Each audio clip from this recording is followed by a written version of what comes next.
कारू बाबा खारर बानी तोहर दुआरिया खोलना के बारिया की जोरा जोरा जनवा कारू बाबा के चढ़ैबै जोरा जोरा जनवा कारू बाबा के चढ़ैबै हो कारू बाबा हो कारू बाबा खारू बानी तोहार दुआरिया खोलना के बारिया हो कारू बाबा खारू बानी तोहार दुआरिया खोलना के बारिया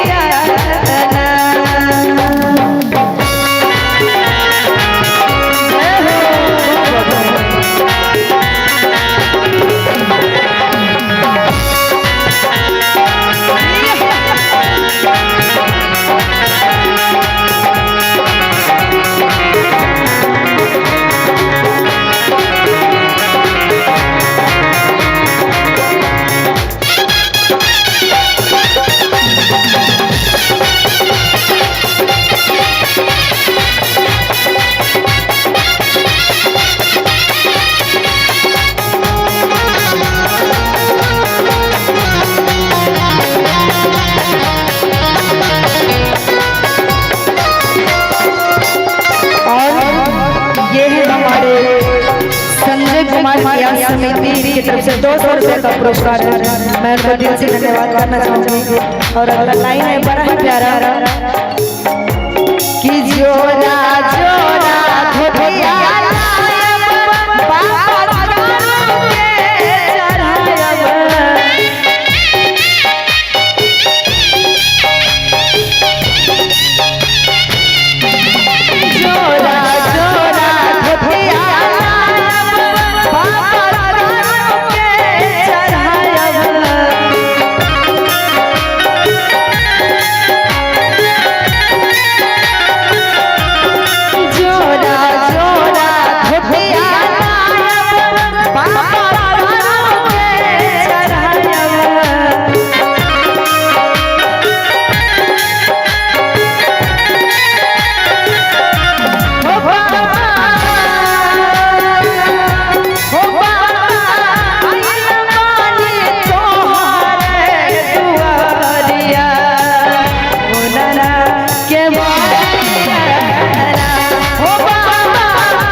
के कोषाध्यक्ष जी की तरफ से 200 रुपया का पुरस्कार, जो कि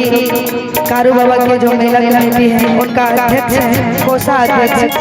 इनके तरफ से 200 रुपया का पुरस्कार। मैं उनको दिल से धन्यवाद करना चाहूँगी और मैं कारू बाबा से निवेदन करना चाहूँगी कि उनको आप इसी तरह आशीर्वाद बनाए रखें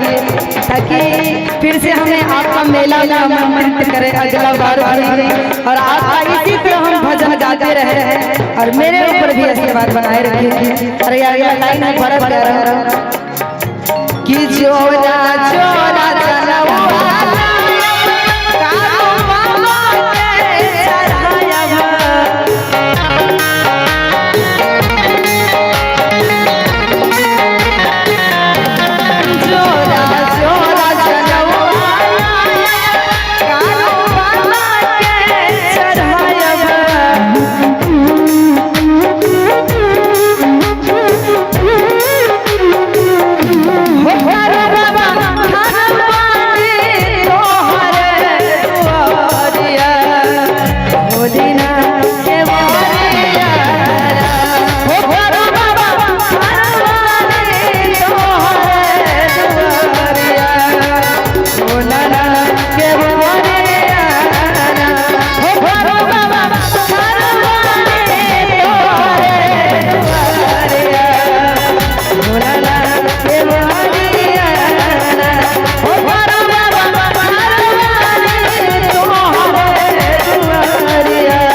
और मैं जितने भी हमारे यूट्यूब